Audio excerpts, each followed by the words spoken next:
ministro Alexandre de Moraes discursou na cerimônia do governo federal para o lançamento de um pacote de quase R$ 1 bilhão para a população em situação de rua. E nessa ocasião ele foi ovacionado com gritos de Xandão, Xandão. Bom dia a todos. Bom dia,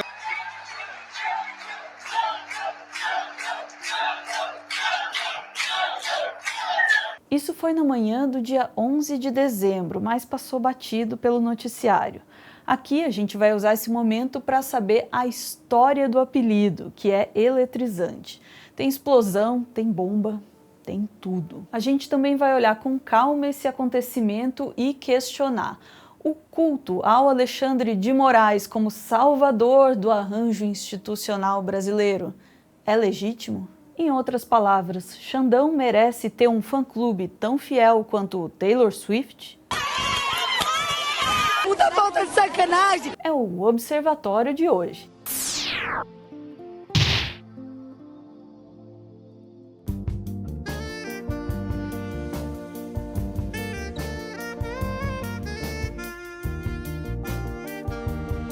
A gente começa com o registro do Xandão sendo ovacionado. Bora lá!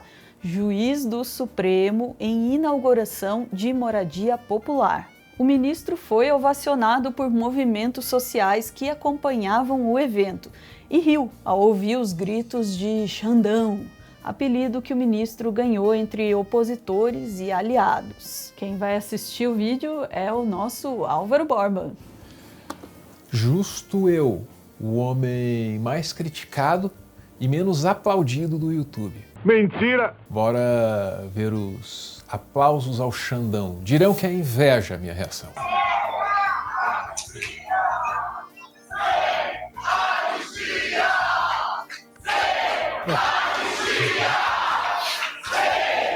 Sem anistia. Sem anistia. Eu acho válido. Eu acho muito importante. Na verdade, entre as minhas causas é a principal. Mas a essas alturas tenho que dizer que também acho fofinho, inocente, o sem anistia. Que fofinho! Lamento, mas é. Bom, obrigado. Bom dia a todos. Bom dia, Xandão.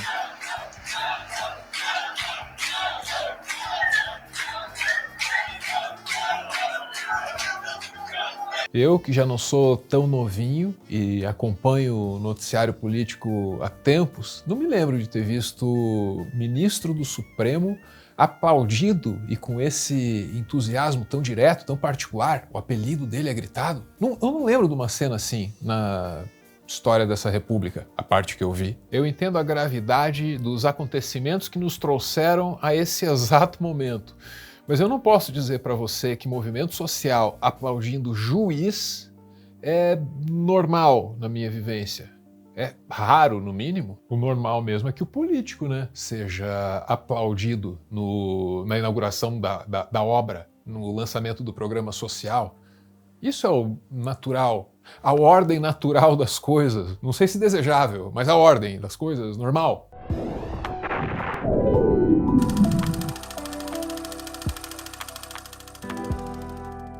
Para realizar o último desejo da mãe que faleceu repentinamente, uma filha reencontra o pai ausente e começa uma viagem que vai acabar reaproximando os dois. Esse é o enredo de Lola e o Mar, a minha dica cinematográfica de hoje. Parece o tema de outros tantos filmes que você já viu, não parece? Mais ou menos, porque Lola e o Mar têm uma diferença. A filha, no filme, é uma mulher trans, e o pai, alguém que nunca aceitou esse fato. Por isso, essa é uma obra tão importante. Ela começa bastante dura e melancólica, mas vai mudando no decorrer da trama. O longa foi escrito e dirigido pelo cineasta belga Laurent Micheli. Em 2020, ele foi indicado ao César, o principal prêmio do cinema francês, na categoria de melhor filme internacional. No Magritte, que é o Oscar do cinema da Bélgica, a atriz principal de Lola e o Mar, Mia Bollaert, levou o troféu de melhor atriz promissora. E você já sabe onde você pode ver esse filme, né? É claro, na Fílmica, a única plataforma de streaming que tem cinema de todo canto do mundo todo. Na Fílmica tem cinema autoral, tem cinema independente, tem cinema surpreendente de todo mundo. É cinema que te faz melhor e maior. E é cinema que, você não encontra em outras plataformas. Dá só uma olhada nos planos deles. Eles estão comemorando o retorno triunfal do Ministério da Cultura com um descontaço. O plano mensal tá saindo R$19,90 e o anual tá só R$60. Gente, pela qualidade, pela variedade e pela quantidade do cinema que tem lá, tá barato, vai por mim. Filmica.com.br. Entra lá, assina e dá uma olhadinha na lista curada especialmente pelo Meteoro. Gente, cinema é arte. E cinema bem feito, como o que a Filmica oferece, pode ser excepcional. Ele não só te emociona, mas te faz pensar e entender diferentes pontos de vista. Cinema, como teatro, música, literatura ou quadrinhos, é um instrumento de humanização. Tem uma capacidade incrível de fazer quem assiste vestir a pele do outro, entender o outro. É superpoder de empatia. Por isso, eu torço para que você goste desse nosso novo conteúdo. Uns poucos minutinhos de respiro para falar sobre cinema. Você sabe que o Meteoro não é enrolação, hein? Então se a gente está fazendo é porque a gente realmente acredita. E agora, de volta ao mundo cão, árido e sempre meio desesperador do nosso noticiário de cada dia.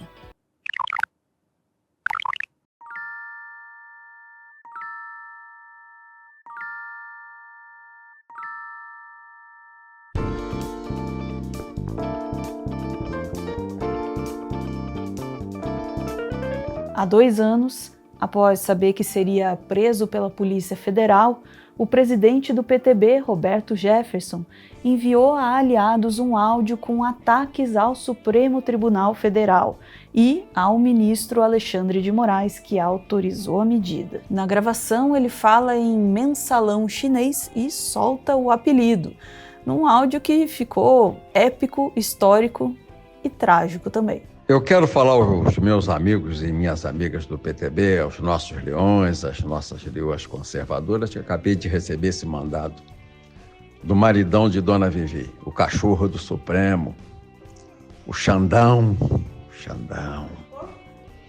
pior caráter que tem no Supremo. E aqui, é óbvio, né, que a gente vai parar e referenciar o famoso e delicioso funk do Medo e Delírio em Brasília. É óbvio. O Xandão.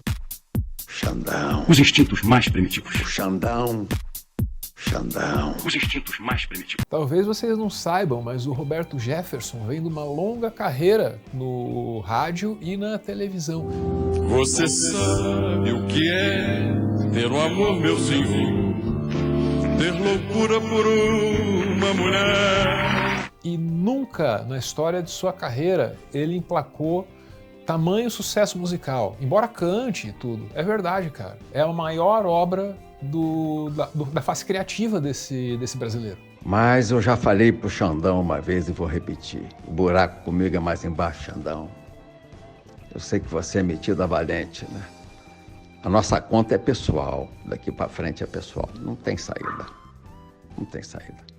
Você está perseguindo pessoalmente a mim, pessoalmente ao PTB, está usando função de ministro para fazer perseguição pessoal. O que é pessoal, pessoalmente se resolve. E a vida vai nos colocar frente a frente, para que pessoalmente nós possamos resolver esse problema, se Deus quiser. E aí, 1 ano se passou e primeiro os grupos bolsonaristas aderiram ao termo Xandão, com deboche e raiva. Depois o apelido Xandão fez a curva e caiu nas graças dos admiradores do magistrado. E aí, quando Roberto Jefferson foi preso, o apelido já tinha furado todas as bolhas. do mesmo jeito que ele tentou furar os agentes da Polícia Federal. Aliás, até hoje a gente não sabe de onde aquele homem tirou aquele arsenal do Rambo que ele tinha em casa, hein? E o Exército abriu um processo administrativo para investigar o uso de granada pelo ex-deputado no momento em que resistia à prisão. Roberto Jefferson também não poderia estar armado. Segundo fontes da Polícia Federal. É bem velho isso aí, cara. Tem o quê? 1 ano para mais. E eu não sei mais nada aí de informação a respeito da origem do armamento dele. Até agora. Federal, a licença do ex-deputado estava suspensa e ele não poderia manter ou transportar armas fora de Brasília. Isso porque o endereço que consta no sistema do Exército é na capital federal. Eu entendo que a proximidade do político aí com os recursos públicos, né, acabem resultando em alguns privilégios legais e ilegais, né, cara? Sabe? Acesso exclusivo ao jato da Força Aérea para viajar é uma coisa, né? Agora, acesso exclusivo ao armamento do Exército parece uma coisa... Será que é só ele? Será que é mais um desses privilégios que a gente nem sabe que existem? Será que tem político por aí com míssil? E o registro não autoriza o transporte. Em prisão domiciliar, Roberto Jefferson também não estava autorizado a ter qualquer tipo de arma em casa. O Exército abriu processo administrativo para apurar o uso de granadas e um inquérito foi aberto pela Polícia Federal para... Se você for amigo do ministro da Saúde, você pode pegar do SUS um aparelho de raio-x e sair aplicando raio-x em todo mundo. Investigar a origem das armas. Reservadamente, ministros do Supremo defendem a necessidade de uma investigação sobre como Roberto... Eu estou sendo muito aleatório e a minha tentativa de ser menos previsível que o Supremo, que disse ali, você ouviu? Precisamos de uma investigação. Nossa, de fato eu concordo com tudo, né? Mas quando a gente pensa assim em todo esse episódio em torno do 8/1, será que o que falta a essas alturas é mais investigação ou as ações posteriores decorrentes daquilo que já se sabe? A gente não está sabendo fazer nada com as informações que a gente já tem a respeito disso tudo.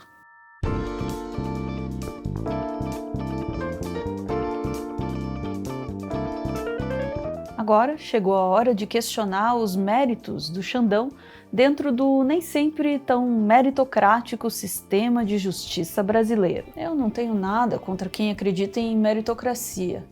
Eu até tenho amigos que estão nessa situação. Eu até tento ajudar.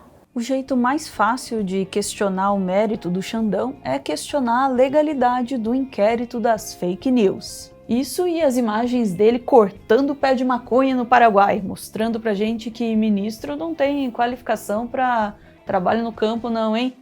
Trabalhadores rurais do meu país. O que vocês acham disso aí? Ok, de volta pro que interessa, o inquérito das fake news. A gente precisa lembrar que momento o Brasil estava vivendo. O STF estava sob ataque o tempo todo desde 2018, porque era a única instituição no caminho de um controle total da institucionalidade brasileira, não pelo Bolsonaro, mas pelos militares. O Bolsonaro, na ponta de lança desse projeto, queria destruir o STF a todo custo. Existem boas chances de que alguns de vocês, e olha que o público aqui é cracudo de política, existe chance de que alguns de vocês tenha deixado isso aqui passar batido. Ó. O Bolsonaro queria que a Força Aérea sobrevoasse o Supremo Tribunal Federal para quebrar as vidraças. A reportagem é da Iris Costa, obrigado Iris, no Congresso em Foco, né? Isso aconteceu uma vez, né? Muito antes do Bolsonaro virar presidente da República, tem um vídeo sobre isso e tal, e o Bolsonaro tirou desse episódio a ideia é maravilhosa, vamos passar um caça ali, ó, voando a toda em cima do STF, imaginou, cara, para quebrar as vidraças, hã? Será que ele incentivou o 8/1? Vamos ver a inspiração do Bolsonaro para mais essa ideia genial que ele broxou antes de colocar em prática. Imbrochável, imbrochável, imbrochável. Essas aventuras e tantas outras não aconteceram não é porque as Forças Armadas não embarcaram, é porque o Bolsonaro broxou. 2 caças da Aeronáutica fizeram um voo rasante na esplanada dos ministérios em Brasília neste domingo e destruíram quase todos os vidros da fachada do Supremo Tribunal Federal. O voo foi durante a troca da bandeira que acontece uma vez por mês na Praça dos Três Poderes, em Brasília. Segundo turistas... Para mim, esse vídeo tinha que estar no top 1000 momentos de incompetência do alto oficialato das Forças Armadas Brasileiras, viu? Atrás daquele tanque da Marinha soltando fumaça e, claro, de 998 vídeos com o Pazuello. Cerimônia, os caças voavam baixo e os vidros da fachada do Supremo Tribunal Federal não resistiram. Este vídeo gravado por celular mostra o momento exato da explosão.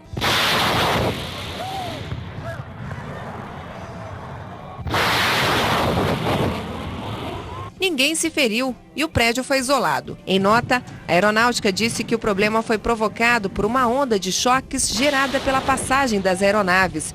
Os aviões modelo Mirage 2000 podem atingir 2 vezes a velocidade do som. A FAB informou que vai apurar os fatos e pagar o prejuízo.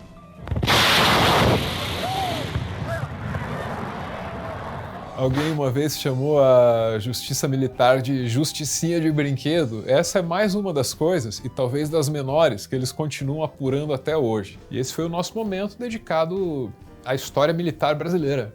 Porque esse vídeo já tem o quê? Uns 11 anos. Ok, de volta ao Xandão. Se a gente vai julgar o juiz, a primeira coisa é considerar as circunstâncias. Elas não eram normais.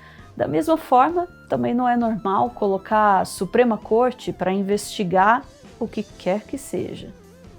E isso aconteceu. Não há ilegalidades no inquérito por várias razões, né? Eu não vou fazer muito juridiquês aqui, mas começar pelos Estados Unidos, considerando os Estados Unidos democrático, enfim, pelo menos a gente sabe pela sua história, né, nesse sentido, e pelo papel da Suprema Corte. Então, naquilo que a Suprema Corte fez em 54 com a discriminação racial, e pensemos na questão do aborto e como a Suprema Corte é importante, né? Pensemos nisso. E lá tem uma coisa que aqui deveria se discutir, e a comunidade jurídica também deveria ter apertado mais, que é o contempt of court, que é o ataque à corte. Então, no fundo, a tese é a seguinte... É verdade que tanto lá quanto cá, esses avanços nos costumes, eles vieram da Suprema Corte. Isso é um fato. Mas entre isso e a Suprema Corte ser o local apropriado para investigar, tem uma distância um pouco grande. Bom, vamos lá. O Supremo Tribunal, ele decide coisas dos outros todo o tempo porque ele não tem poder de ação. Mas quando ele é a vítima, por exemplo, de uma guerra de fake news, que ameaça os ministros, que colocam... Esse argumento me parece bem válido. Tempos anormais, medidas anormais. Mas daí a gente tem que decidir, né? Precisou fazer porque eram tempos anormais e é uma coisa normal? Ou é uma coisa normal que pode ser feita sempre? Essa é a dúvida que me ocorre. E quando você ameaça os ministros e o próprio Supremo Tribunal, você está entrando num problema maior, que é a própria democracia, porque o Supremo diz, por último, que as leis são. Então, o contempt of court devia ser mais discutido, porque o Supremo está se defendendo. Eu tenho certeza que o Brasil está melhor com o inquérito das fake news, encaminhado como foi. Ainda assim, não me parece o melhor jeito ou o jeito ideal de fazer as coisas dentro da institucionalidade. Mas aí, claro, né, tem o jeito ideal, tem o melhor jeito e tem o meu jeito, então, sei lá. Agora os argumentos contra o Xandão na Rede TV. Bem, eu já me manifestei várias vezes sobre esse assunto, né, e sempre quero deixar bem claro que essa minha posição é como professora de processo penal. Eu não falo em nome do Ministério Público Federal, inclusive a posição da Procuradoria-Geral da República é diferente da minha, mas como eu tenho o princípio de independência funcional, evidentemente que eu posso discordar de um ponto ou outro. Então, O jornalismo editorial da Rede TV chama o inquérito de o inquérito do fim do mundo, né, cara? A moda bolsonarista. Daí eles chamam aí essa procuradora e não sei aqui o que me faz pensar isso. Se é a lata dela, com todo respeito, ou se é o histórico, né, do Ministério Público, né, cara, de estar tão politizado pela extrema-direita, né, depois que a gente descobriu no celular do Deltan. Eu não sei o que me faz pensar isso, né, mas a opinião dela pode estar muito bem politizada. Como também está a opinião do Lenny Streck, que a gente ouviu um pouco antes aqui. Vamos lá. No meu entendimento, é um procedimento, o inquérito das fake news é um procedimento completamente inconstitucional e... Não há como não politizar aquilo que é eminentemente político. E é o Ministério Público que tem a palavra final se vai ser arquivado ou não. Então, esse inquérito, que o próprio ministro Marco Aurélio chamou de inquérito do fim do mundo, né? Esse inquérito viola vários pontos da Constituição, vários pontos do Código de Processo Penal, pois não tem um fato definido a ser investigado, consta na portaria que é para apurar fake news. Fake news não é crime, não está tipificado no Código Penal. Foi instaurado sem que o Supremo tenha competência, que é a competência processual. O Supremo só poderia instaurar uma investigação se o crime tivesse sido praticado nas dependências do Supremo, dentro do Supremo, e isso não aconteceu. Os supostos alegados crimes foram praticados pelas redes sociais. Além disso, no começo da investigação, as pessoas que eram investigadas não tinham foro privilegiado perante o Supremo. O Supremo só pode investigar e julgar pessoas que têm foro privilegiado no Supremo, que são deputados federais, senadores, presidente da República, entre outros. Então, no começo das investigações, eram jornalistas, eram aposentados. O próprio ex-procurador-geral da República, Rodrigo Janot, foi vítima de ação de busca e apreensão na casa dele. Dizer que a galera que foi pega no inquérito também é inocente, aí é sacanagem, né? Tem que estar doidão, tem que estar tão doidão, procuradora, quanto alguém que passou pela farmacinha do Janot. Vocês conhecem a farmacinha do Janot? Me ocorreu a lembrança, ela mencionou ele aí. Esse inquérito, no meu ponto de vista, é tão absurdo juridicamente falando, é completamente insustentável, acabou resultando na prisão, no meu entendimento, igualmente inconstitucional e ilegal de um deputado federal, um deputado que tem imunidade parlamentar, ainda que a gente não concorde com o que ele falou naqueles vídeos. De fato, ele exagerou, ele foi grosseiro, eu não concordo com aquela fala, mas a lei é a lei, a Constituição é a Constituição. Eu gosto do Game of Thrones, rapaz. Na família Stark é passado o seguinte ditado: tudo que vem antes do mas é bobagem, é dispensável. O que interessa é o que vem depois do mas. Vamos lá. Se a Constituição diz que os parlamentares têm imunidade em relação às suas opiniões, palavras e votos, por mais que nós discordemos com essas opiniões, ele teria imunidade, ele não poderia ter sido preso. Não existe esse mandado de prisão em flagrante, é uma aberração jurídica. Vamos fazer uma pergunta para o nosso grupo de apoiadores, no qual você pode fazer parte assinando o nosso clube de canais e ajudando o nosso canal. Vamos lá. Salve Clube do Fim! O culto ao Xandão.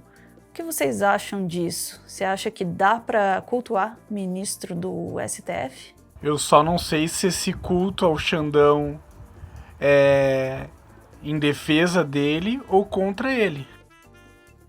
Tá aí, ó, a nossa exposição de arte digital segue em sua curadoria, dando muita preferência aí pro @probs, lenda da pixel art. Ô Ana, você não acha que essa arte aí é sexy demais? Tinha que ser proibido no YouTube uma coisa dessas. Eu não vou julgar porque eu não sou o MBL que fica por aí perseguindo exposição de arte, e eu também não sou juiz, que juiz ganha bem e eu não julgo de graça.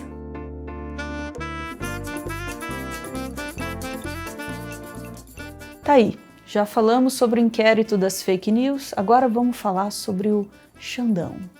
A derradeira análise vai ser da Thaís Bilenque, repórter entre as repórteres, informada entre as informadas, sobretudo quando o assunto é a Suprema Corte e as suas ameaças existenciais. Olha, eu diria o seguinte: primeiro, ele começou uma costura internamente no Supremo Tribunal Federal, então ele bancou decisões sozinho, que na hora da decisão era a mais importante e era só ele assinando. Por exemplo, a prisão do Anderson Torres é a primeira coisa que me ocorre. E mesmo a decisão de intimar o Silvinei Vasquez no dia da eleição e mandar ele parar, tudo aquilo lá ele estava sozinho, embora ele tivesse, né, gente com ele naquele dia, especificamente o Lewandowski estava lá, que era o vice-presidente do TSE, tinham outros ministros, e enfim. Essa costura com o Supremo foi muito importante, porque essas decisões, dias depois, acabavam sendo respaldadas. E aí ele tinha um pouco de anteparo. Daí as pessoas não podem dizer que era uma coisa da cabeça dele, que outros, pelo menos 9 ministros, também concordavam. Então começou por aí. E depois, eu diria que ele começou a costurar, e o Alexandre tem essa característica porque ele vem da política, ele já tem relações históricas com muitos atores que estão em posições centrais. E com o tempo foi aprofundando. Então você vê o presidente do Senado, Rodrigo Pacheco, as pessoas que me ocorrem assim para dizer, vários ministros do governo Lula que já estavam em intensa interlocução com ele durante a campanha, mantiveram essa relação. Em relação ao governo Bolsonaro, ele tinha uma proximidade maior com o então ministro das Comunicações, Fábio Faria. No TCU ele tem as pontes. E assim, ele chegou numa... Ou seja, Xandão não é político apenas porque aparece em lançamento de programa social, inauguração de obra, o que quer que o valha. Xandão é político porque articula politicamente, como a maioria dos ministros da Suprema Corte. Parece que alguns poucos ao longo da história tinham muito pouco gosto por esse tipo de atividade. O Teoriza Vasque, por exemplo, o que motiva tudo quanto é tipo de teoria conspiratória, né? Foi o Romero Jucá que falou que o teoria era um problema porque não gostava de sair por aí conversando com um político, abrindo o gabinete dele para senador. É muito complicada essa discussão sobre onde termina a subjetividade da política e onde começam as tecnicalidades do direito. Eu fico cheio de dúvidas aqui. Às vezes me parece que no labirinto da política, a lei, o direito, é só uma bússola mesmo. Você até pode seguir a direção correta o tempo todo, mas aí você acaba dando com a cara na parede. É preciso saber navegar? Fez sentido? Porque ele começou a representar mesmo esse esforço. Então, todas as instituições na Câmara, no Senado, no governo, na oposição, acho que todo mundo reagiu ao chamado. Eu vou terminar esse vídeo do jeitinho que eu comecei, me perguntando se os máximos julgadores devem ser os máximos investigadores. Assim, conceitualmente falando, sabe como? Tudo nessa história me parece anormal. E tudo parece encontrar justificativa na anormalidade, porque as violências das quais foi vítima o STF são quase tão graves quanto as violências sofridas pelo meu podcast favorito. Mas não vou falar disso aqui, porque o tema do vídeo não é esse e este não é o meu foro. Aí, ó, o pessoal do Medo e Delírio em Brasília vai dizer que você fala isso para todos os podcasts. Eu vou ser considerado infiel, o que de fato sou.